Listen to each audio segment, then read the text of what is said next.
welcome to Tell Me Your Story, New Paradigms for a New World. My guest is already into the program because she's into the music. Thanks for joining us. I thank my guest for joining us as well. Here on Tell Me Your Story, New Paradigms for a New World, we're giving you choices and knowledge of those choices to help make your dreams come true. Sundays at 7 a.m. and 7 p.m. Monday mornings at 1 a.m. and Wednesdays for our special edition of Tell Me Your Story at 9 a.m. Streaming live at those times at richarddugan.com. Podcasts are on SoundCloud, iTunes, TuneIn Radio, Spotify, Stitcher, Player FM, Blueberry, many other locations, including iHeart and Amazon. And we also have videos on YouTube, the YouTube channel, Richard Dugan, Tell Me Your Story. And just look for the guy with the hat, because apparently now, somebody else there has got a channel called Tell Me Your Story. That ain't me, but this is. So all you have to do is put those into the search engine at YouTube, and boom, you're there. You'll see at the top of the channel, you'll see the Decade of Perfect Vision, the 2020s, encouraging you to go within. So we hope that you will do that. We also hope that you will support us financially if you can. We would greatly appreciate that. We have a PayPal account for your security as well as ours. And the way it works is you go to PayPal and you say, I'd like to send, and it will ask you for an email address. Put in richard@richarddugan.com. Okay, richard@richarddugan.com. That's also the email address that you can send us any thoughts you have, questions, maybe guest suggestions. Love to hear them. Send them to richard@richarddugan.com. We also encourage you to participate in the Decade of Perfect Vision, the 2020s, going within, spending that time in that still, quiet, small place, listening to that still, small voice, if you will. Never steer you wrong, never put you in harm's way. May challenge you. It's challenged me. I can tell you my friend has challenged me more times than I can count, but it was worth it. It was absolutely worth it. Pardon me. I'm going to explain, folks, why I'm spitting here. And I know that this is going to rub the wrong way to a lot of people, but I glued a tooth back into my mouth with super glue, okay? I know, it's crazy. But my guest also does not know that I've been doing this for over 40 years, and in those 40 plus years, if somebody's been following my interviews over that time, they would be able to write my biography because I share an awful lot about my life and so forth. I violate my own HIPAA law by telling people about my medical conditions. So there you go. Speaking of my guest is Kathryn Hudson. She's here to talk to us about I don't know, maybe I could have her send me a tooth-shaped crystal and I could shove that in my mouth. I don't know. Kathryn, thank you for joining me here. Oh, Richard, so thank you so much for having me. I'm sorry, but the thought of shoving a crystal into sensitive gums. Yeah, so happy to be here. Thanks for having me. You're very welcome, and I've just opened up a new realm for you, dentistry, but we'll go into that later. You are coming to us all the way. Boy, this interview has started out so well. Kind of like on a roller coaster, and I worked my way up, and then it just went, but it's going to go back up again. Absolutely. Because I'm going to ask you about crystals, because you have written a book about crystals. And I'm very excited about that because it has to do with discovering your crystal family. The title of the book, Discover Your Crystal Family. That is the title. We hope that you will consider getting a copy thereof, folks. And let's see here. I'm missing something. Where did it go? It was just here a moment ago. There it is. Okay, working with the stones and their angelic messages, which is another area among many that you deal with. Angels and Reiki. I'm also a Reiki master. Fairies, crystals, as we're going to talk about, and mana, as well as transformation, which is what this program's all about, Kathryn. In terms of helping people to transform their lives, I personally believe that that is the greater works that Jesus of the Bible told us we would do. No, it's not raising the dead. It's not changing water into wine, which I suppose would be nice, but put a lot of wineries out of business. Although there's not a lot of water here in California, so not a lot of business would be hurt. Time to change the wine back. Change the wine back to water. Now there's a good trick. Or even doing miracles of healing. Great miracles, no criticism thereof. But I think that when we transform our lives, that's when we heal. That's when we are able to see things in a different light, a different perspective, a more holistic, I suppose, a broader perspective. We talk about the circle, and we want to stand on different points on that circle. There's an event going on inside that circle. And we want people to see that event from as many perspectives as possible, especially those events in their own lives, specifically in their own lives. So first of all, let's talk about crystals. Obviously, many people are quite familiar with all of the various names. Amethyst, one of the most beautiful colored stones or crystals. But let's talk about your introduction to them. How did you come to this place where you say, this is fascinating to me. I want to research it. I want to do something with it. This is going to be my vocation, if you will. And then again, I know listing those other things on your website, you've got those too, but this can be a big one because you can have them all over your home, in your yard, carry them with you, et cetera, et cetera. Mm-hmm. That's exactly right, Richard. And thanks so much for the introduction. When you're talking about transformation, really everything that I do, just like everything you do, is about transformation. And I wouldn't talk about any of it if it weren't the result of my own transformation. So the reason that crystals are so important, and specifically amethyst, so that's a wonderful wink, wink, nudge, nudge from above that you had mentioned, amethyst, is I was working, I was over 20 years on Wall Street. I was miserable. I was absolutely in a world that was not meant for me, doing my best to fake it. And of course, that doesn't make for happiness in life. And I'm Irish. I think we talked about that a little bit. So, there's always a good session going on in a pub someplace. And one day I was in the bank and completely hungover, I gotta say. It's a long time ago. But it had been a very late night, lots of music, lots of drinking, and I was trying really not to dodge clients. I didn't really want to see clients that day. I wasn't really informed for it. And then a woman comes into the bank right across the street from Grand Central Station in the middle of Manhattan, and she looks like she's heading for the more serious bankers there at the back who would do business transactions or open, IRAs and this kind of thing. And so I see that she's coming to do something more serious, and it's between me and two other bankers. They were free. So I kind of hid, I just got up and turned around. And at the time we had files and papers. So this is, I'm dating myself. So I was pretending to look for a file and giving my back completely to this woman. As she approached, the other bankers called her over because they were free and eager to help, as opposed to what I was up to. And she didn't go to them. She came directly to my desk, and I just ignored her. I tried to ignore her. I made harumphing sounds and noises to scare her away, like I was really looking for something and annoyed that I couldn't find it. And the woman sat down at my desk to wait. And I'm from the Bronx originally, and if somebody affirms themselves in that way, stands up for themselves in that way, she was not having it. She was going to wait for me. With all due respect, I had to turn around. I wasn't happy about it, even though I knew that it must be done. So I got up and I turned around and I extended my hand to this woman. Hi, I'm Kathryn Hudson. Welcome to the bank. How can I help you? And the woman didn't take my hand. And she said, no, I'm here to help you. And she put in my hand an amethyst crystal. 2 seconds.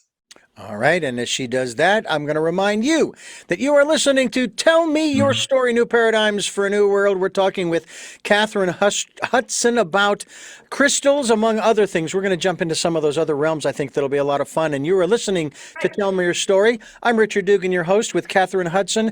And just before you continue on with the story regarding the amethyst, we're going to let our listeners know that your website is kathrynhudson.fr. That's for France. And it's KathrynHudson.fr. And we hope that you'll go there. Okay, now we continue on with that luscious stones, that purple stone, the That's amethyst. Right. So the woman, I held up my hand, she didn't take it, and she said, that will help you with your addictions. Oh! Yeah. Every time I tell the story, it just gets me. I was just stunned into silence. And I had a pretty quick wit, not the nicest of wits. I had a Bronx wit about me and normally would have had an answer. This was, I think, the first time I was ever dumbstruck. I had nothing to say. And I was looking at it. The head was reeling, trying to figure out what was going on here. And then finally, ding, she's trying to sell me this rock. Is all I could come up with. I lifted my head to say, excuse me, madam, we're serious here. This is a business. She was already at the door. So a woman I never saw before, never saw after, came into the bank specifically with a rock and a message for me. I sometimes like to say it took a rock to wake me up and have me snap to it. So transformation started not right away. This scared me and it startled me and things started to shift.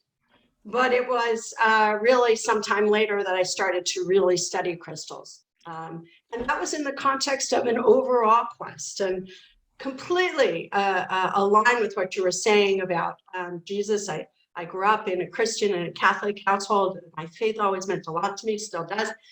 And he was inviting us to transform, the home of the Father. Well, what's that? Isn't it realization of love and peace and truth and coming to alignment into those things? So crystals help that. So this is the deciding moment that kind of shifted everything.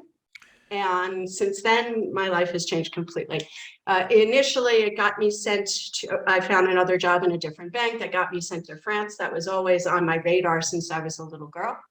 And once here, everything started to bloom. So as you find those moments of intuition and you follow them more and more, opportunities arise that bring you to places that maybe you've jumped up, but you were maybe losing faith that those dreams were realizable. It was after I was 40 that particular dream came true. Well, it was for me 21 years ago, and I often wonder about carrying. I've heard people who some will carry worry stones, and it may or may not be of a particular crystal, but other people will carry a specific crystal. What is the difference between a crystal and just any other rock that you find somewhere on the planet? Yeah, I love that I love this question because my worry stone is Connemara marble, which is not really considered a crystal, but it is excellent for the form and for the purpose that it's suited. I would argue that both rocks and crystals each have their place and their purpose and their expressions of Mother Earth that can help us. Crystals are more known for carrying certain vibrations, but I would argue that rocks do as well. And always, and this is why the title in English, the title is Discover Your Crystal Family. What I'm arguing is that we've already got stones around us. Most of us have rocks in our house. People who don't think that they're at all into crystals will tell me, well, I do have that one there. I don't know really where it came from. That we're surrounded by rocks and crystals, and both are expressions of the earth. When we're attracted to a stone, or when a stone comes to live with us and we don't realize we've attracted it, but my argument in the book is that none of that is an accident, and that these are pillars of support for us.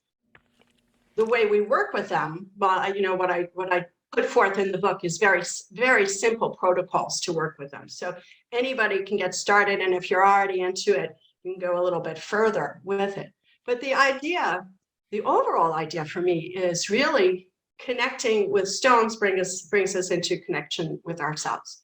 What I argue is that the stones are not magic, we are. Right. That is to say, the stones do carry a certain energy, but it's our intention.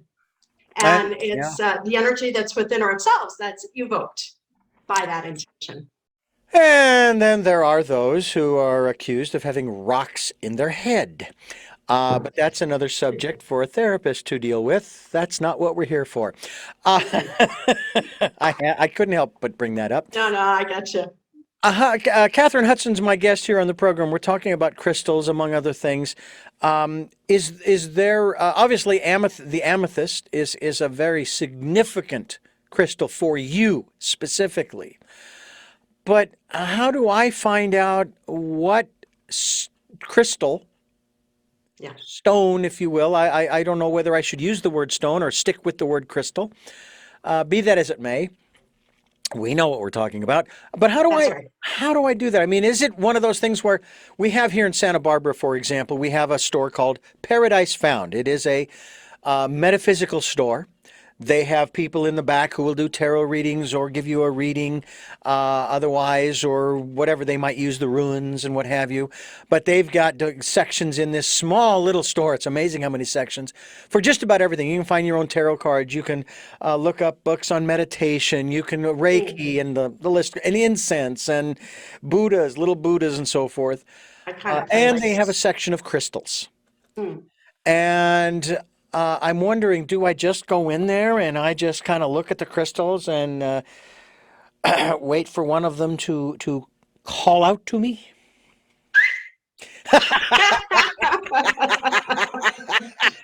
Par for the course for this interview, let me tell you, folks. Tell me, please. They whistle. They whistle at you. I like it. No, it's an excellent question, because so often, especially at the outset, if we're just curious about rocks, about crystals, and stones is fine. They're all stones. They're all rocks, even crystals. They have specific structures to them, which make them crystalline in structure, but they're all still rocks. Effectively, we can go into these stores and ask the professional who works there, who sometimes in a place like that, I imagine the professionals are very professional and know what they're talking about. In other stores, they might have good hearts, but maybe less information. The thing at the end is to know that the response of the professional is going to be from the energetic perspective of the professional. It's the reason why you can have 5 books on crystals, including my own, 5 books on crystals that are going to say 5 different things about a particular stone. It's because our energetic field interacts with a different stone differently than somebody else's energetic field would. For example, if you and I met Bob, and after Bob walked away, I said, gee, Bob's a great guy, isn't he? And you kind of go, really? Not meaning you specifically, Richard, of course, but we interact differently because our fields are different. So I would argue, and in the book, I put forward a really simple way of doing it, that we go into a place with a specific intention. Mm-hmm. For example, I'd like to work on my relationship with my boss, or with my child, or with myself, with my inner child. Why not? Whatever the intention is, go in with that intention.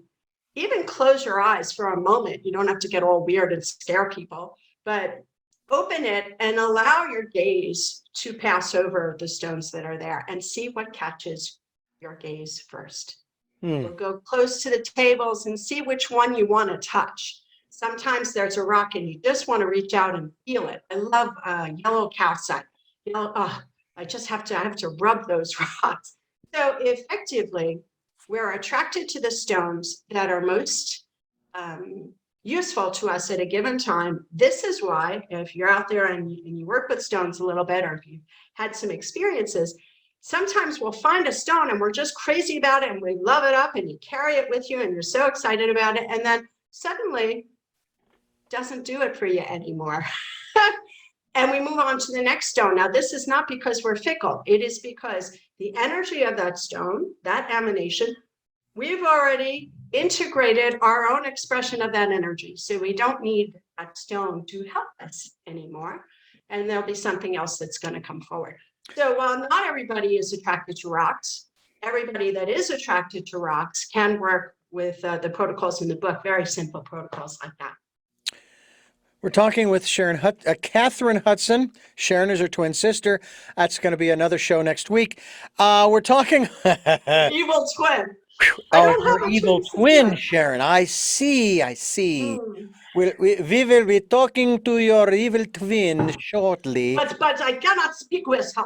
It is not possible. He's not persuaded, No. of course. We won't use their French accent. It's not possible. She is sleeping in the back of the room right now. This is going down. It is a fascinating, fun interview. I got to tell you, I love when we we go off the rails and head across the desert in bare feet as the sun is rising and our brains are being fried. This is Tell Me Your Story, New Paradigms for a New World. I'm Richard Duke, your host, and we certainly hope that you will stay with us. We're talking with Sharon. Where is Sharon coming from? Who is Kathryn Hudson? It's Kathryn Hudson. Who is Sharon? Kathryn Hudson. I don't know who Sharon is. Okay, I'm going to have to... Your Honor's mine. Your Honor, I would like to have the jury disregard any references to Sharon. Kathryn Hudson. That's right. Discover your crystal family. That could be a single crystal. It could be a wheelbarrow full for all we know. There's also a technique. Talk to us a little bit about this if you can, where people actually go to practitioners who will have them lay out on, let's say, a massage table, and they will lay certain crystals all up and down the body. It won't be an amethyst all over. It will be different stones for different purposes. What are the most common stones used in this kind of practice? And if you can define their, I guess the right word would be what their function is when used as a placement on the particular parts of the body. Let's maybe start with amethyst, since it starts with an A. Absolutely. So, and this is actually in the book, a very simple layout that can be put on our own body or can be put on somebody else's if somebody's willing to be a guinea pig for us. Or we can draw the form of our body and put the stones on a paper if we're not able to stay laying down for the whole time. Often in such layouts, and certainly in the one in my book, the stone will correspond to a particular chakra. So a particular functionality of the energetic body that's connected to our physical experience of that particular aspect in life. So you mentioned amethyst. Amethyst in my layout, we would be placing it at the third eye because amethyst allows us to both free addictions, and addictions are any habits that blur or pull us away from our alignment with the highest. So addictions are not just the ones that are typically known. Any habit that is detrimental to our alignment with the highest. So it's our highest perspective. So the amethyst could be placed here, maybe a quartz crystal at the crown for opening up and aligning very directly with source, with the expression of source that would be our soul. We could come down and use maybe a blue chalcedony at the level of the throat for opening up the seat of communication in a very soft, non-violent way.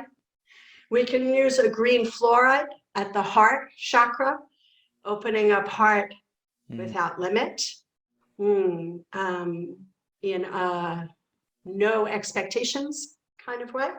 We can use a yellow calcite at the plexus, our solar plexus, the seat of our power. So while, excuse me, it has a powerful energy, it's also very resilient and it's not at all brusque. So this is quiet power. This is the power of silence. This is the power that means that we don't need to shout to affirm, but we do step by step move into a space where we are true to ourselves. So that's real power.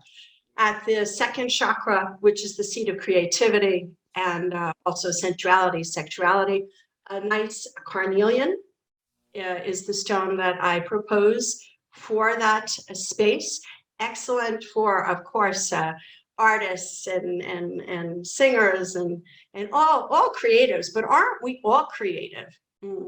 So this would be recognizing that we create our lives and that our chef d'oeuvre is this life.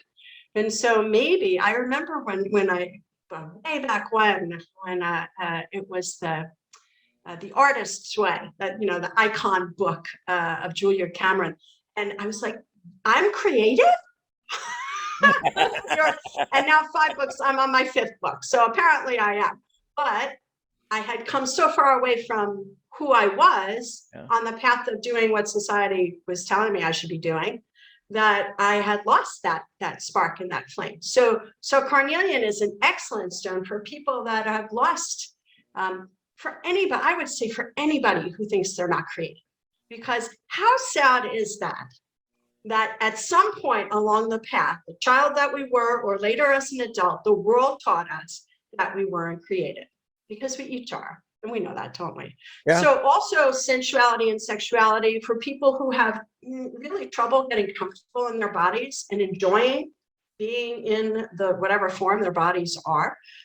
So that's a really important stone. And then at the base point, the root chakra, I like to use a red jasper.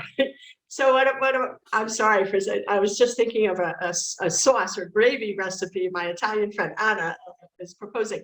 You know, and these are not the only stones. It's important to say these are not the only stones that can be used in these places, but these are the ones that kind of offered themselves sort of, I was inspired to work with these stones. So red jasper, which is a nice, solid, very down to earth, for people who there are a lot of folks who maybe have a facility to be floating with the angels and getting things done day to day is a little difficult. The red jasper is an excellent stone. I call them in the book the 7, and the 7 actually deliver messages in the book. So yeah, excellent question. Thank you. Well, I will tell you too that crystals obviously do have power. You don't have to go back that far. Although the further forward we go, we got to go back further. There was a radio called a crystal radio set that you could buy back in the, I guess, maybe the 30s, 40s, 50s. My dad may have even built one. I think I actually did have one. And it was used to, yeah, you had to use wire and a bunch of other stuff, but still there was a crystal that was involved. I can't remember what it was. A quartz. A quartz crystal for amplifying radio waves. Yeah. And so you can pick up radio stations on this crystal radio set. So it's been used obviously for many, many years. And of course, I know that they will use it. I think one of my favorite uses, if you will, especially of quartz, I'm not sure that they do it with very many others, is when they make those incredible, beautiful crystal bowls. Oh, my first wife and I bought one many years ago. I'm hoping she still has it. And I actually learned how to get it to sing. Yes. And not just by whacking it on the side either, by taking that piece of wood, that wood thing, majiggy, a wood stick, I'm sure there's a name for it, and going around it and holding it gently against the outer edge where it's rough, that it allows the tone to begin to build and build and build until it will resonate. In many cases, it'll resonate in your head first, but it certainly can in your body. And I can only imagine what it would be like to be in a room where you had remember I mentioned the idea of the circle?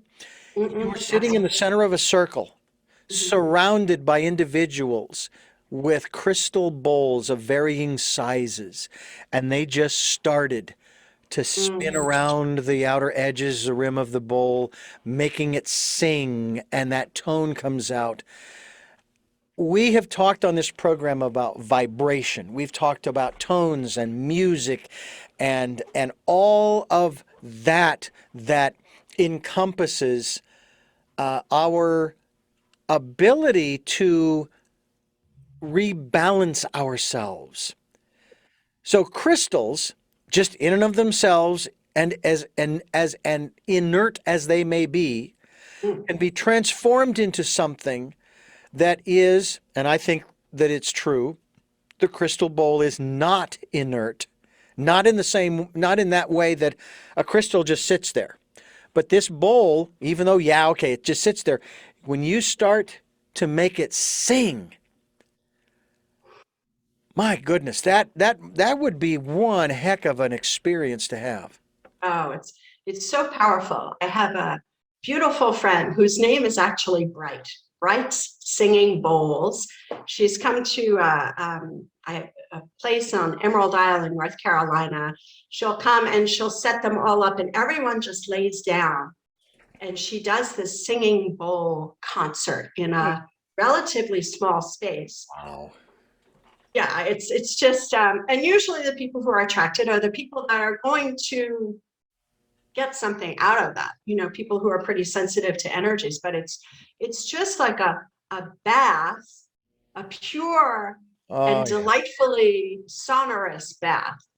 So thank you to Bright out there. I'll have to tell her that I mentioned her here. But there are a lot of people doing these singing bowl concerts. I have to tell you, I'm laughing because it's my ex who gave me a singing bowl, and I think he's got it. Oh, he's got it? Wait a minute. He gave it to you, but he has it. I think that's where it is. I'm wondering where it is. Once you said that, it's a while ago. I have to look into that. But yeah, they're amazing things. Yeah, they are. I have but stones in general are, the scientists are telling us that everything is moving. And so even those things that seem inert are not. That is true. That is true. And if you look at a phantom crystal, you can see that it's grown. So it's these things are going to be around and vibrating a lot longer than I will. Yeah, I look at my crystals and I'm like, well, thanks for letting me hang out with you guys while I'm here, but who knows who you'll be with afterward. Exactly. Well, I have one of those brass bowls, and it sings pretty good too. It's nice, I mean, but there's a mystique about having a crystal bowl as opposed to a brass one that is very cool. We're talking with Kathryn Hudson. She's written a book called To Discover Your Crystal Family. This is Tell Me Your Story. I'm Richard Dugan. We're going to dive into another area that you are in, and you talk about it. You talk about it in your on your website in particular, which somehow I have. There it is.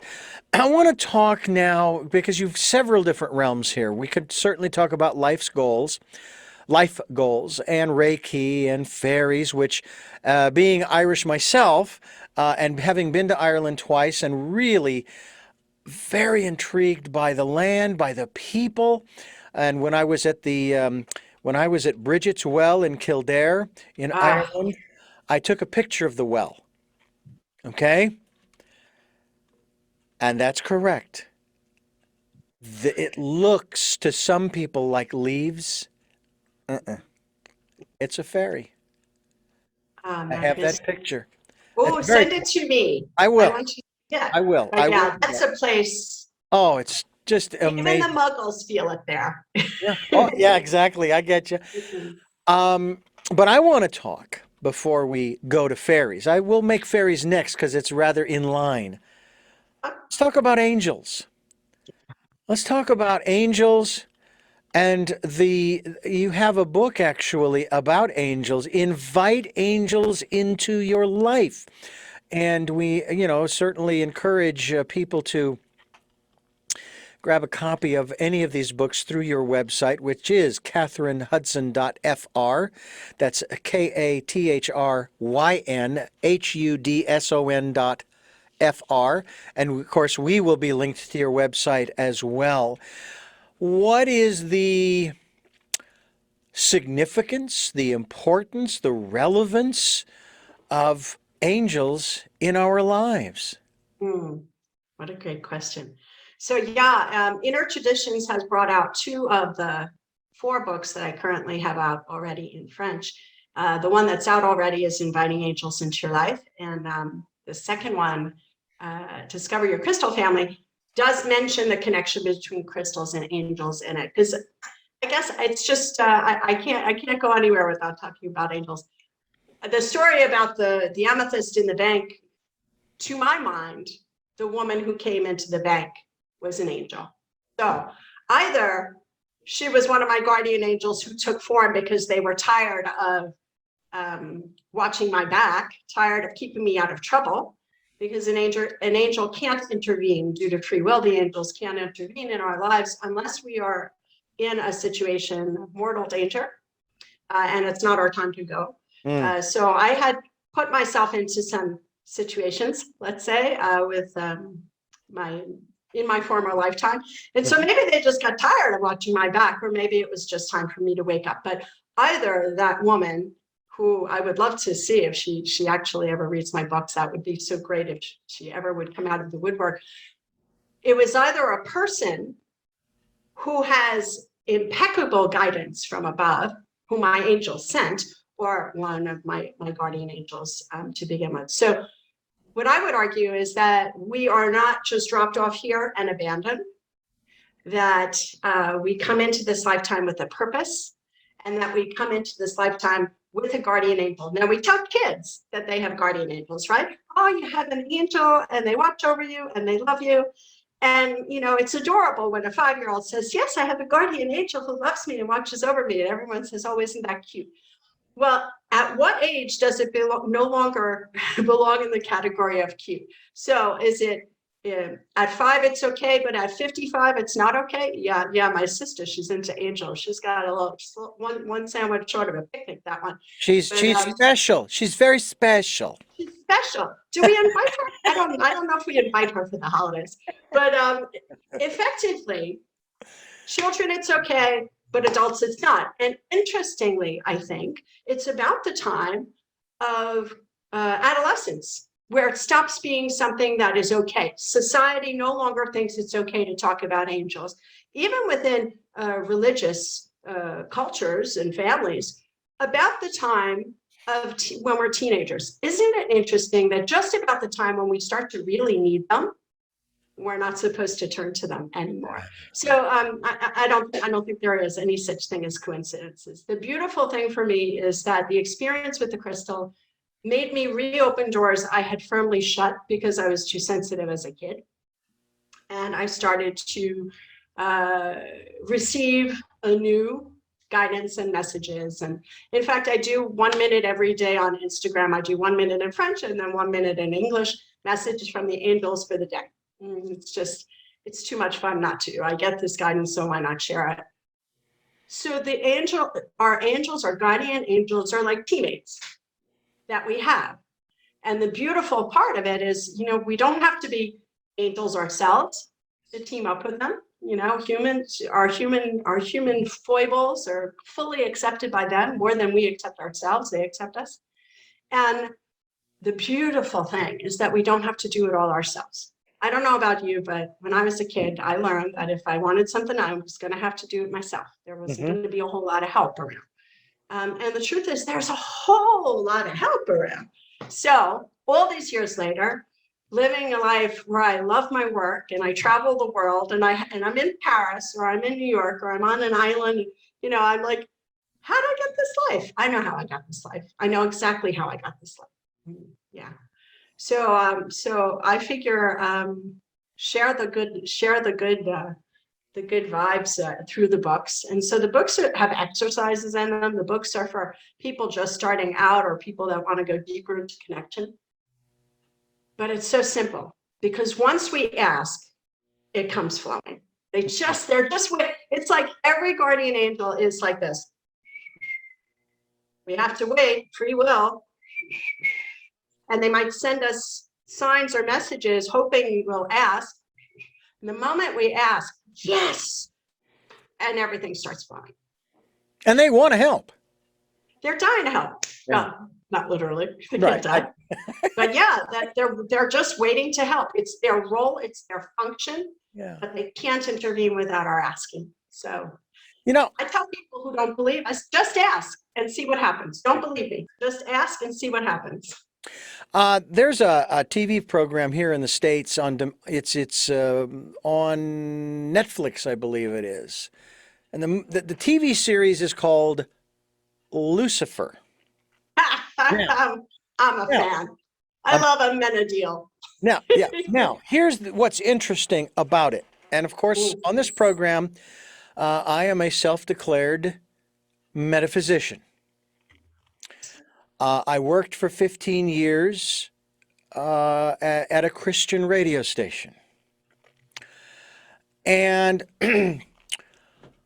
I have often wondered about, and I have asked those questions that are of an heretical nature, i.e., we're going to brand the letter H on your forehead. You will be known as a heretic from this day forward, and you will be shamed. And I will go, no, I won't. I'm happy to wear the H. Please emblazon my forehead with the H. Because the answers that I received in those days didn't make a lot of sense to me. But that's it. Yeah. So when I'm watching this program, and they're certainly, and I know that those who are of a very particular philosophy are going to find it very, very offensive. They may even say blasphemous. And I'm going, well, first of all, it's just a TV show, okay? Just a TV show. But entertainment. However, some interesting points are raised. God, being omnipotent, omniscient, and omnipresent, knows it all.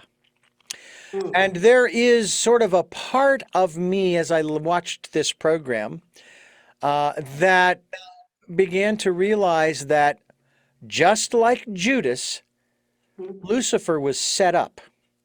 It was a hit job of sorts. It's like, what do you mean I can't have free will? What do you mean I can't do what I want to do? And so on and so forth. I sometimes think about that. And of course, this takes me to the whole Judgment Day thing, where if I'm standing before God and there is actually a Judgment Day, and again, I don't know if there is or isn't. There's a part of me that have a little idea on that subject. I think judgment happens here. Yeah. I think lots of judgment every day happens here. After that, we're released. Yeah. Well, there's part of me that actually hopes that it does happen, because I would love to say to my creator, whoever or whatever, okay, first of all, I've got 2 points to bring out. Number one is there's nothing I can do or say that's going to change your mind, because I'm already off of the earth, and that's the demarcation point, okay? So you're going to do... You're going to do with me whatever you're going to do. Okay, so there is nothing I can say. However, point number two, being omnipotent, omniscient, and omnipresent, you knew exactly how this was all going to work out. Ergo, Creator, this is on you. What you do with me is on you. You created me. I did the best I could. I'm writing a song of, I'm writing a song. People will hear about it soon on this program. And the title of the song, at least presently, is, I'm a good man doing the best I can. Well, I'm a good man. I did the best I could with what you gave me to work with. I don't believe in extortion, so, okay, take me away. That's so. I have a feeling it's more like we get to the other side and we crawl up on the shore, and they run and say, here, come with us. I know it was tough for you down there. I think that there's a whole lot more love going on, and softness and healing and compassion and peace. Yeah, it's the end of the marathon. It's the when people carry you. Yeah. So anyway, I also don't and think if we're self-actualizing, which is a very, very interesting point that they talk about in Lucifer, I was like, am I watching a TV show that's talking about self-actualization? Yeah. Effectively, if we're self-actualizing, then I just set myself up for a pretty sweet ride afterward, and you not so much. Yeah, exactly. Well, I'll tell you that when back in the 80s, I think it was the late 80s, when the movie based upon the book by Kazantzakis, The Last Temptation of Christ, and there was all this brouhaha over the movie because of what was in the movie, but the movie hadn't even been finished yet, and people somehow managed to get a hold of a script that hadn't been finished yet, and blasphemy, blasphemy, blasphemy. And I got a copy of the book. And I read the preface specifically. And in the preface, it basically he says, Kazantzakis says, these are just my musings. I just, what if, you know? And I don't think he was Italian, but anyway. No, but he does a good Italian voice. Well, thank you very much. But here's the thing. I went to see the movie. Yeah. Not a great movie. No. Okay. But obviously maybe it was because I have a mind that is maybe opened, and some people say a little too open, Richard. I didn't find anything wrong with it. I figured this is fiction. This is just fiction. And I did, could have made not particularly good fiction, but yeah, it could have been good fiction, but it really, the movie wasn't. And I think about when people criticize things like this. It's like, what is it? What is it that you're so afraid of? I mean, do you really believe that people are? And then I loved another gal I had on this program who wrote a book about the first, not just woman pope, black woman pope. I love talking with this author about the story and how, my gosh, would that not be fabulous? I would love to see that. That would be fabulous. I would go to Rome for that one. I would stow away. Absolutely. and deal with the consequences later. Damn the torpedoes. It's like there's so many possibilities to life. You talk about angels, but you also talk about fairies. And of course, being Irish, both of us, and having been to Kildare and Bridget's Well and many other locations. Matter of fact, I've been to Connemara on the west coast in County Galway. We actually stayed on the island, and I loved the fact that they called this an island because the only connection to land was a peat moss bridge, a bridge made out of peat moss. I kid you not. And it was paved, right? Inishni. Inishni was the name of the island, right near Roundstone. Beautiful. Right? What great fortune. That's on my list. That's so cool. Oh my gosh. And if you're able to take the drive, do so. Head towards Roundstone, keep on going, take the bog road, and get to Clifton. It's so much fun. Clifton. But then we went and took the ferry out to the Aran Islands, to Inishmore. Now, get this. Hello. The night before we took the ferry, I had a dream. It was an auditory dream. And it was the voice of a dear friend of ours who had passed away in our home the year before. Dear friend, we had dinners together. He taught me a lot about cars and things. I didn't learn about them because I didn't drive until I was 38. So I hear this voice, and the voice said, "Don't say anything bad in front of Bridget." Oh, what? Didn't think anything of it. We're on the island. Wow. We're at a place called, I believe it was called the Seven Churches on Inishmore. And I'm looking around, and there's this stone altar with this big round stone with a hole in it. And I'm taking a picture of it, kind of saying, this was the first wheel. Okay, man's first wheel. Yes, it was Irish who designed the first wheel. Of course. Wife comes over. She says, you need to come over here. So she walks me over to a concrete slab on the ground. It's a headstone. Oh, it's more than a headstone. It's huge. She says, read the name. Now, my wife's maiden name is McDonough. And the name on the headstone was Bridget McDonough. I immediately put my hand over my mouth and walked away. Yeah. Crazy. Oh, incredible experiences that we have had in Ireland. The veil is thin in air. In Erin, the veil is thin. Now, you say you haven't been yet. I've been to Ireland. Oh, I haven't been to Inishmore. Okay. Oh, yeah. No, I've been to Ireland plenty of times. I'm Irish. Right. Okay. So let me ask you about my families from Cary, and I've got some people in Meath, but I haven't been to Inishmore. That's why I was saying that's on my list. Oh, okay. No. Do me a favor. Even in the north, I mean, the whole island, you can feel it. Yeah. Sorry. Tell me about another place we went to, Wicklow, on the eastern shores. There was a community there too. It was great experiences. But tell me about not just the aspect of fairies, and maybe the same kind of question: the importance, the significance, the value of not so much believing in fairies, but maybe if the same thing can be done with fairies as with angels, calling upon them, if that's their role, I don't know.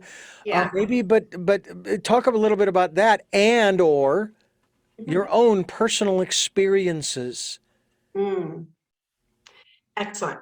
So, although in Ireland, feeling and seeing these presences, it seems ubiquitous and everywhere. It's actually in Findhorn in the north of Scotland, where I go pretty often. I'm a resource person for that community in the north of Scotland. It's an eco village and spiritual community. It's there where I learned to open up to and communicate with the fairy realms. So the idea behind it is that our Mother Earth is alive, as through her stones, every plant, every tree, every blade of grass, every flower, every babbling brook, everything has life. And there are devas and fairies and sylphs, and this whole planet is not simply populated by humans, but that there are the fairy folk that indeed live. And the idea is that at one time we were co-guardians on the planet, aware of each other's existence, not really mixing too much, but each with their own purposes. And then man turned his back on the role of co-guardian and started to exploit the planet. And at that time, the fairies rose in frequency so as to no longer be visible to almost everybody. And so they could continue to hold the position of guardian of the earth until man wakes up and turns back with love to our mother. And I believe it's the role of working with stones, and it's the role of working with fairy presence. As we turn to those, we are nourishing the wave that's bringing humanity back into consciousness, back into harmony with the earth.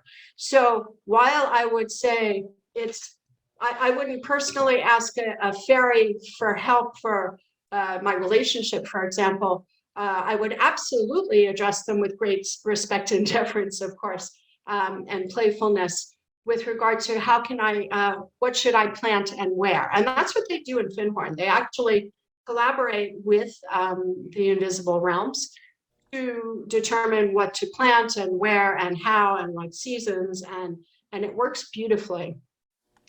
Findhorn became known, I think it was like the 60s or the 70s, when they were producing huge vegetables out of very sandy terrain. And so it attracted international interest. And so that's when they kind of found their place on the map. But anybody out there will attribute it to this collaboration. And there, it's a matter of course to take a moment and to open up to the energies. And when you cultivate that habit, it's kind of like speaking in public. If you cultivate the habit, at some point it becomes natural and easy. If your heart is in it and you want to communicate, probably that desire is coming from a date that has already been fixed, maybe a soul contract in the offing. So the fairy realms are accessible to those who really want to be in communication. The more quiet and respectful and honoring we are of Mother Earth, the easier it is to be in communication. If ever I have a garden, I will definitely be calling on them to guide me in the maintenance. I've always lived in apartments ever since I was a kid in the Bronx, but at some point that will be the case. Yeah. Well, I have to tell you that I don't know as much about fairies as I'd like, but I'm slowly learning about their importance, their role in our lives. And what I find interesting is how individuals um, they sometimes they dismiss the whole concept of angels and fairies and would you say, because I'm trying to get a definition here, would you say that angels and fairies are part of the quote unquote paranormal? Would that be accurate at all? Um, Or is well, that I mean, no? as a strict definition, para and normal, it's not considered normal. It's outside of the limits of what is considered normal in this world. But check out what's considered normal in this world. I mean, There you go. anytime normal is brought up, I kind of shy away from the word in its entirety. But yeah, technically we could put them. I think anything that's not visible and tangible scares people, scares a lot of people, because we were brought up thinking it was drilled into us, at least I can say it was drilled into me, that if it's invisible, you're crazy, or it's, or it's evil, or, there's something wrong with you if you're hearing voices. But these are realms that are tangible for many.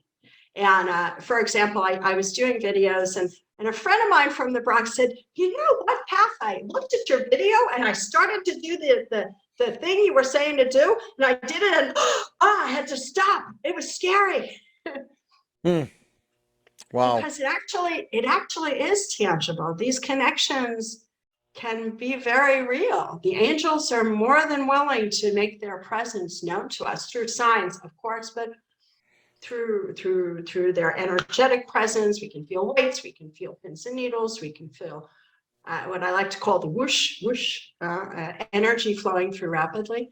And with the fairy realms, those same impacts can be produced.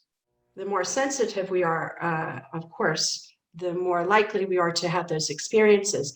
But there's also it's kind of like the idea of a unicorn. What they say about a unicorn is unicorns only show themselves to, in fairy tales, let's call it that. Unicorns show themselves to people with a pure heart. So if we are going out to catch fairies, to put them on Instagram, well, that's not the person that's going to have the experience. They're quite smart. And so yeah, the relationship has to be one of respect and a true desire to bridge the gap between humanity and our role of guardian, to benefit from those experiences. But you've been to Bridge as well, and you've been to Ireland, you've been to these places, that it's in the air. Yeah. Yeah. And I love when you see like a farmer, Brasco farmer, and he's like, oh yeah, I don't plant anything over there, that's for the fairies. I mean, they know it. And it's not considered at all, weird for them. Yeah. For them, that's because normal. They never lost the connection with the earth. In the areas that haven't lost the connection with the earth, there's this respect and this recognition that they have their place and we have ours, and it's the old ways. There's also a structure, if you will, of a natural structure, maybe sometimes it's planted this way, called a fairy circle. And usually it's a circular pattern of trees. And I started thinking about that in terms of where we live, where our home is situated, because we've often felt like we live in a protective bubble up on the hill above Santa Barbara. And we have 1, 2, 3 oak trees over, let's say you're looking out towards our valley, all right, straight out towards our valley. We have 1, 2, 3, and then we have a fourth one over here, and then we have some other plants or trees behind us, and an apple tree. Then directly behind the cottage is another oak tree. They're not, I mean, you have a rather oblong circle here, okay, but still, and they're not spaced close together. So I'm trying to sort of manufacture a circle. But that was the thought that just came to me, thinking, maybe in a manner of speaking, we do live inside of a fairy circle of sorts. Maybe we are in a protective bubble, and I'll take it. Thank you very much. I think that sorry, but while you were speaking, something came to me, so I'll just address it. Sure. Your willingness to welcome it as such will enhance that presence. Yeah, that just hit me. I thought, okay, and I will talk to my wife about it because she also is very deeply interested in all of what we've talked about. All of it. It's both of you, and I just got that hit for you. So you got the dawning, but the other piece is that they're there, but it's a co-creation. Yeah. Effect. Yeah. So Absolutely. your consciousness of it will strengthen that field. Now, Beautiful. obviously, it's a lot nicer if you can find a circular pattern of trees already there just by nature. That would be nice. But again, I don't think there's any problem if we go ahead and sort of manufacture it because it's still part of nature. It's a beautiful thing. And so that takes me to the next level of what I want to talk about with you and something that you've created that we will talk about here in just a moment. And that is a game you have created called the Transformation Game. Oh, I didn't create it. I didn't You create did not. it. Well, it's all right. It's on your website. Yes, the Transformation Game is wild. I would love to talk about that. Let's talk about that as we continue. We're talking again with Kathryn Hudson on Tell Me Your Story. KathrynHudson.fr is the website. We will be linked to her website, and we hope that you'll go there. And you are listening to Tell Me Your Story. I'm Richard Dugan, and hold on a second. Hold on one moment. Something has happened, and I'm waiting for it to finish up here, and there it goes. All right, very good. Well, it's finished. The fairies did something. I don't know what it was, but there it is. We're talking with Kathryn Hudson, and we're talking about the work that she does in regards to angels and fairies. She's also a Reiki master, and she's written a number of books and deals with crystals, and that's another saying we could use. How's the phrase go? One who lives in a glass house should not throw crystals. But I would think that if you have crystals in your house, you ain't going to be throwing them anyway. You're going to be keeping them right where they are. Talk to us about this game that you didn't create. I did not create, but I do facilitate. And you say it's a crazy, wild game. Oh my goodness. The game of transformation, the transformation game. The box game is called the Transformation Game. And it came out of Finn Horn, which is the spiritual echo community in the north of Scotland, although it's filled with people from all places. And Joy Drake and Kathy Tyler are the two people that channeled this game. And I do say channeled. The game is stupendous, and I was trained to facilitate it. So I bring people along through the game. Basically, you play the game with a particular intention. It could be, say I have somebody who's coming whose intention is to heal his inner child so that he can find joy and peace. And he doesn't have that good stuff, and he wants some. So he'll come, and that will be his intention. And then we'll go around and we'll make really clear, well, how are you going to know when the intention is fulfilled, etc. We do the pre-work, and then the game is played. What happens during the game is the game will reveal what is unconsciously impacting that intention, what's blocking it, and what he needs to know that could support it. And all of that gets revealed and then shifted in the game. The reason that I became a facilitator of this game is because I played this game, and every time I played it, it shifted the direction of my life. It's just bonkers. And every time I guide it, there are tears. People are just like, I don't want to play this game. And then they go, I want to play this game. So it's really, it's a resounding yes. The one thing that I would say is that to have the game facilitated is very interesting because it's super complicated. So some people buy the game because it is quite remarkable, and why not buy it? But when you buy it and then you open it and then they never play it because it's got so many layers and levels and pieces, it's just nuts. If you have a guided game just one time, after that, you know how to play it, it's easy. But yeah. So I when I guide the game, I use my channel to support the person in their own quest. But it is a lot of fun. And because it was so effective for me, and I'm so grateful both to Kathy and Joy and to the angels, because we work with angels in the game. It's very spiritual. Well, but yeah, it's rock and roll. It's not for the faint of heart. Okay. Well, I will tell you that your description of buying the game and opening it up, seeing how complicated it is, reminded me of when I bought the Game of Thrones version of Risk. Whoa! There have got to be 3 or 4 boards, fold-out Oh my boards, God! Yeah. that come with it, and I'm just sitting here going, you got to have a massive table to start playing this thing because you got to lay all this stuff out. I haven't even bothered to read the instructions because I think we have it just as a novelty. Hey, we have this Game of Thrones version of Risk. There you go. There you go. I like Game of Thrones. I like Risk. It seemed like a good idea at the time. Yeah, exactly. It seemed like a good idea at the time, and of course, in the back of your mind, going, "What were you thinking?" Yeah, exactly. You weren't. You were caught up in the throes of the Game of Thrones and Jon Snow and all them critters. I mean, it was crazy. I loved the show though, but in terms of this aspect of transformation, I'm going through a program which is part of where I'm writing this song that is taking me through a similar path, which is real interesting that it chose to manifest itself during, I'm going to say, what could for some be an extremely tumultuous period in my life that I never expected to go through. But it's like you just said, every time you play the game, it shifts your life in a new direction.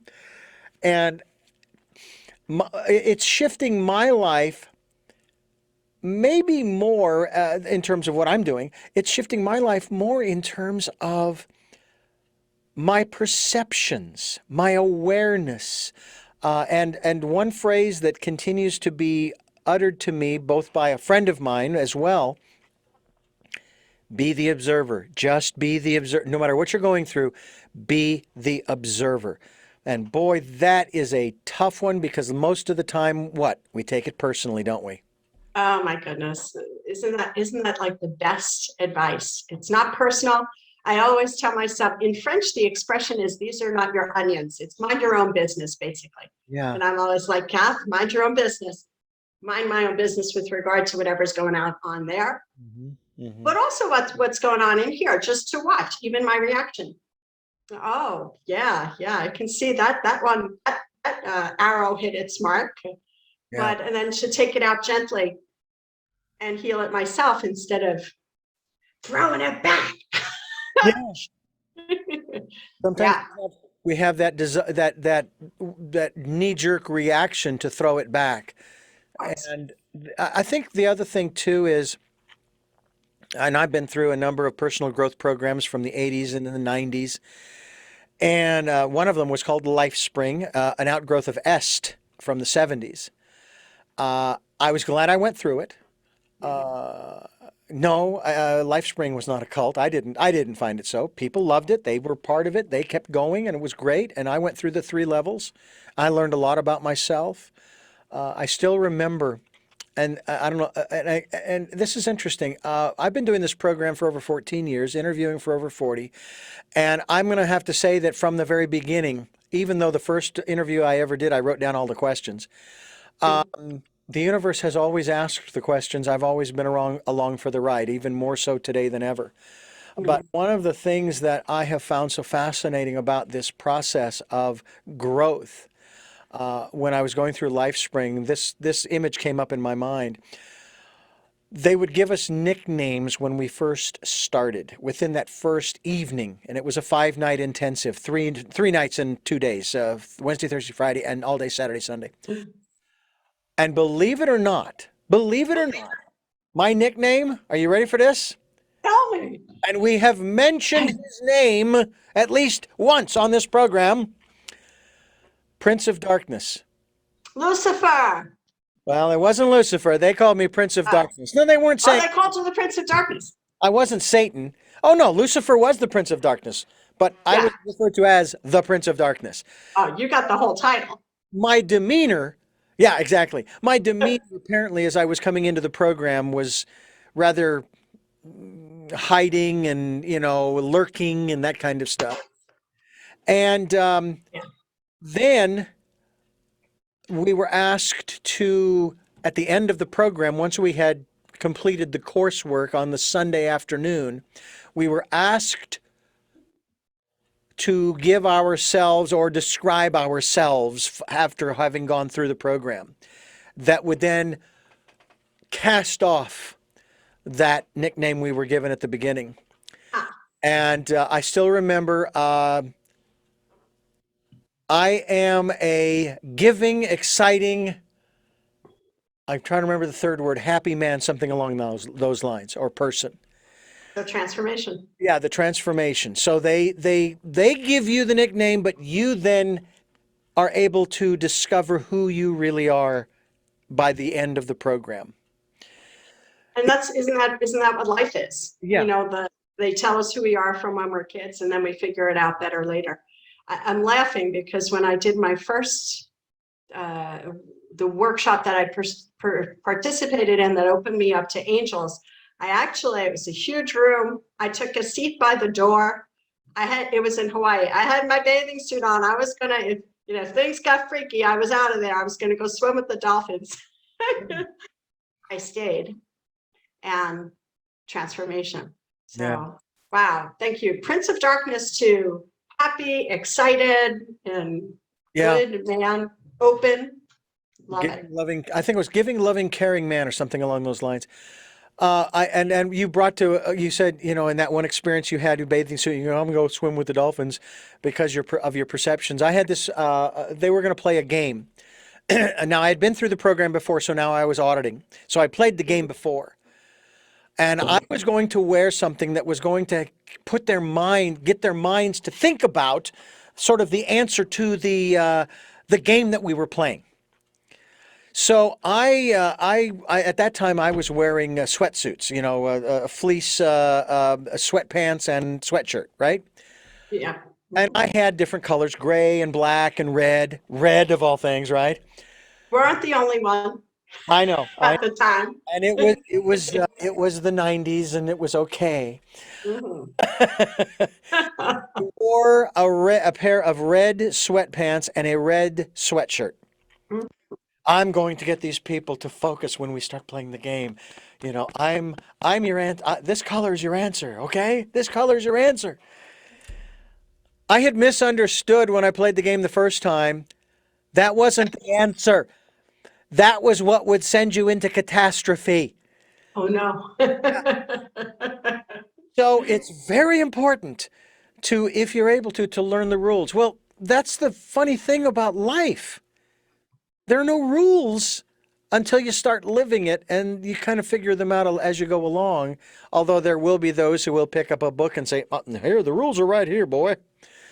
What do you say in that regard to discovering, if we want to use the word, the rules or how to play the game of life? I love, this is why the title of this book is Discovering Your Crystal Family, and the next book that's coming out next year is Discovering Your Soul Purpose. Discover, is it discover or is it uncover? Is it already within us and it's waiting for us to uncover it? Has it just been covered over by everything that we've learned from a world that's kind of confused? So to me, it's life is, especially a path of transformation, is a process of taking these covers that have covered our light off one at a time. And as we get further and further enlightened, we just become more of ourselves, more of the truth of who we are, more comfortable in our skin, more capable of love, more relaxed, having more fun. I think that they attribute the quote to the Dalai Lama that the measure of success is how much fun we're having. I don't know if he said it, but I like to think he did. It seems like a joy meter is a good indicator of where we are. Certainly from the world's perspective, I'm less successful now because I was banker doing this and that all over the world. I was miserable. I wasn't very happy. You could have put it miserable, maybe extreme. Well, I was hiding misery. Yeah. And so the idea of this movement is really one that's uncovering or discovering, but uncovering what's already there. Yeah. So transforming the hiding, the timid, the waiting by the door. Do I stay or do I get out of here? And then sticking around and being that good and loving and caring person that we all want to be anyway, that we came into the game wanting to be. You come into life as a kid, I'm here, I'm ready to love you. And then it's like, oh shit. Take that step back and protect. So that's how I would answer the question: discover or uncover. Karen, I want to talk a little bit more about this aspect. I want to touch upon this. In just the last few weeks, as of this program, I have come to the realization through a challenge that was given to me. Someone said to me, well, what about all of the mistakes that you have made? Now, I don't know if this was the voice inside of me speaking or I was channeling something, but my response was, I haven't made any mistakes in my life. What I have had are experiences that I have learned from. That's what I have had. I haven't made mistakes. And some would say, well, wait a minute, Richard, hold on a second. You mean you've never sinned? You don't have original sin? I said, well, according to the Bible, the sins of the father are passed down to the sons to 7 generations. End of a curse, if you will, or sin. All right. That was done a long, long time ago if you choose to incorporate that in there. We're here to learn. That's why we go to school, to learn. And that's what life is all about. I mean, I'm a huge proponent, both of formal and informal education, because that's how we find out about the choices. We talk about choices and knowledge of those choices to help make people's dreams come true. So let's talk about how we can incorporate what we've talked about here on the program into understanding that this isn't about judgment. This is about learning. Yeah. Yeah, the movement of releasing judgment of others sometimes is almost easier than releasing the judgment that we're holding against ourselves. So often that inner voice, that inner critic, that, if we listen to it, damn, we're saying things to ourselves we wouldn't even say to an enemy.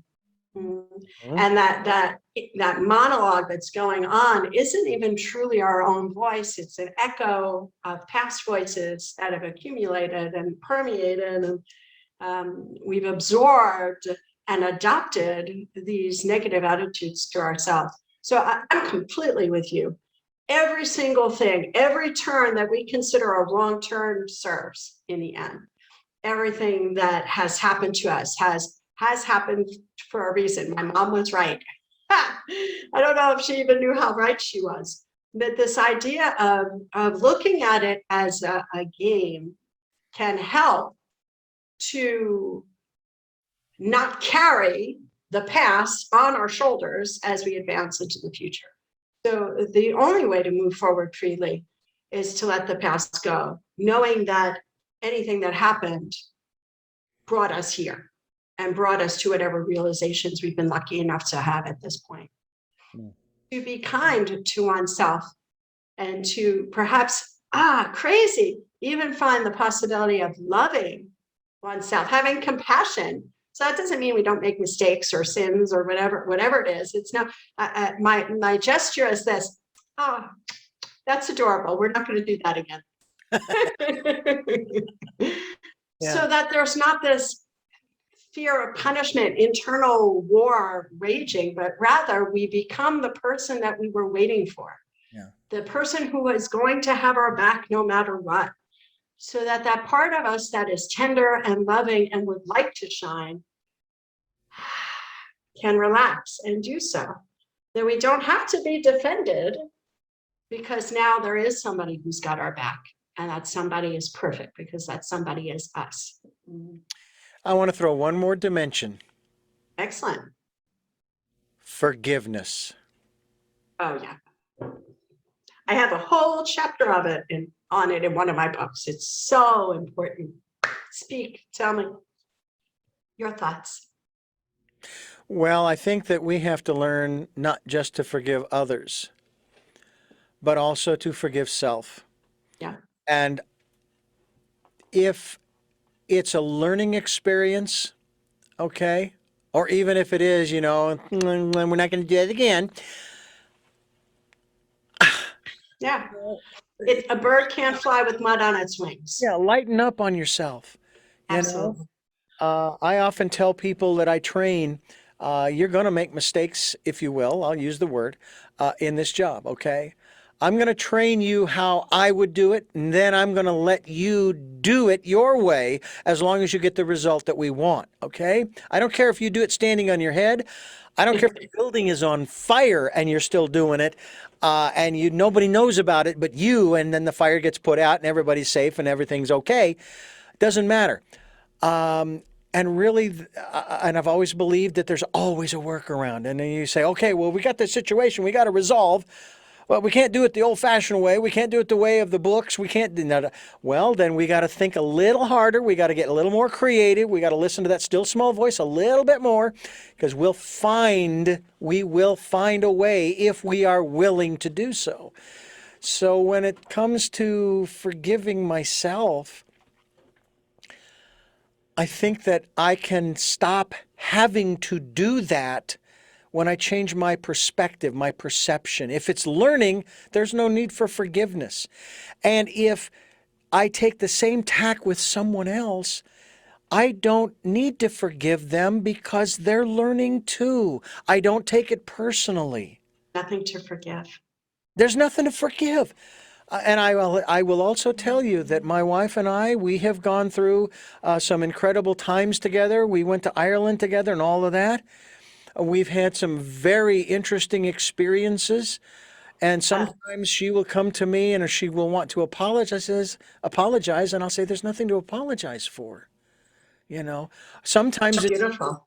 Just the way that she is, and she doesn't think that the way that she is, or she thinks, oh, you're going to think this is crazy, or you're going to think I'm stupid. It's not. No, I'm not.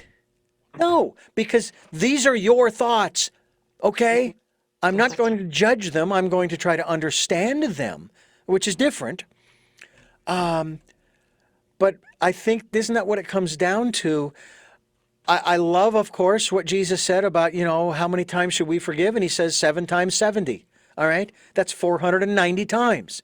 Hopefully you can keep counting. You're one of those little fingers. Yeah. And I always figured that it was just a parable. He meant an infinite number. I'm not going to get the beads out to count. How many times did you screw me?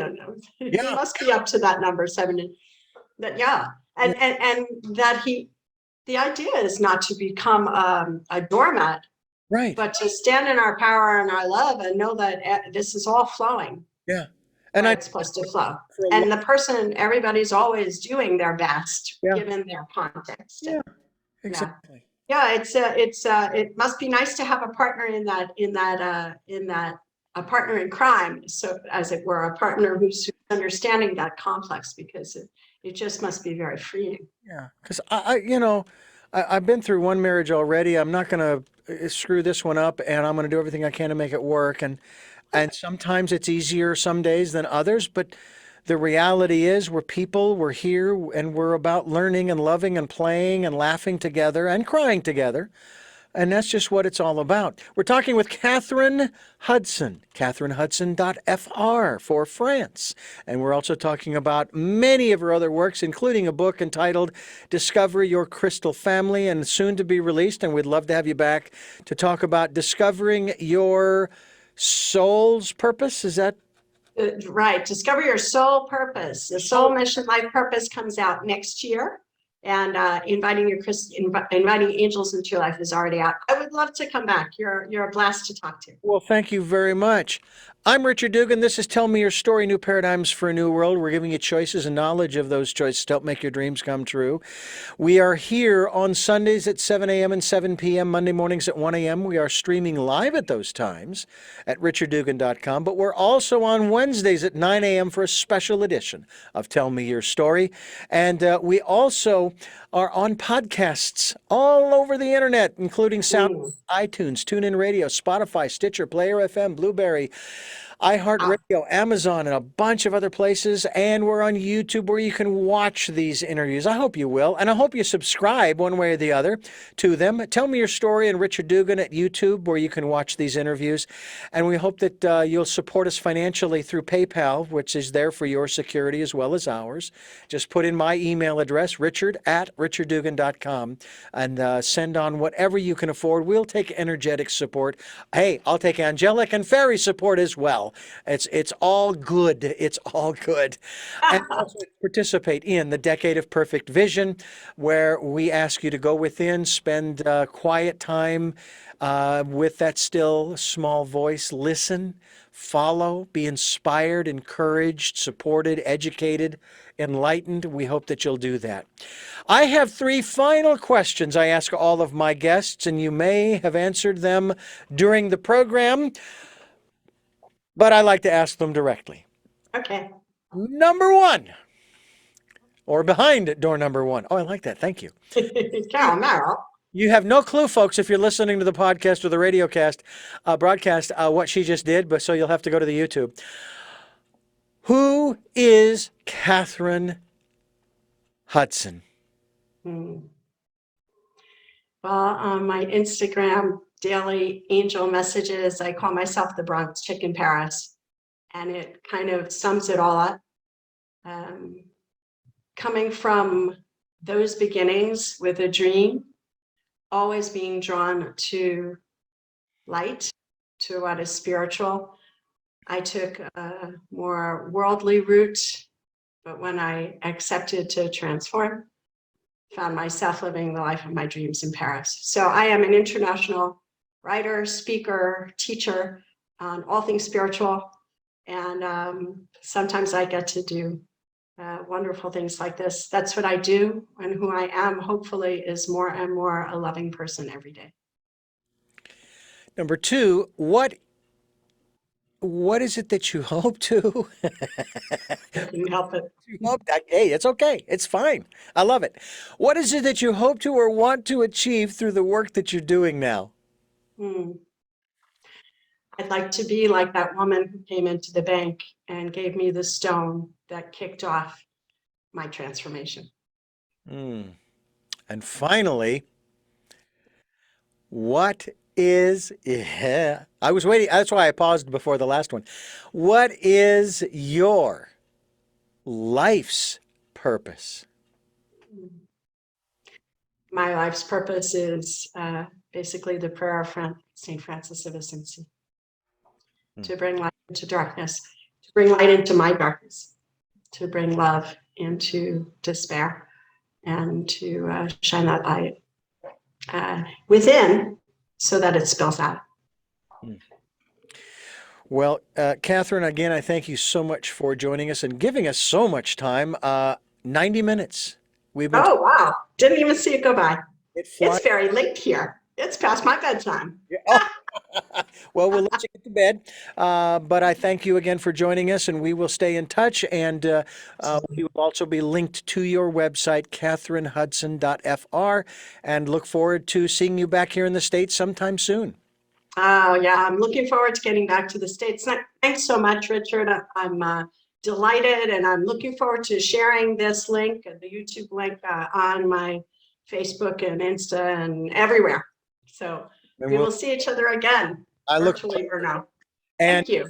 We will be sending you those links as well shortly. Wonderful. Thank you for listening to and watching Tell Me Your Story, New Paradigms for a New World, as we're giving you choices and knowledge of those choices to help make your dreams come true. And until our next broadcast, podcast, videocast, love to lol.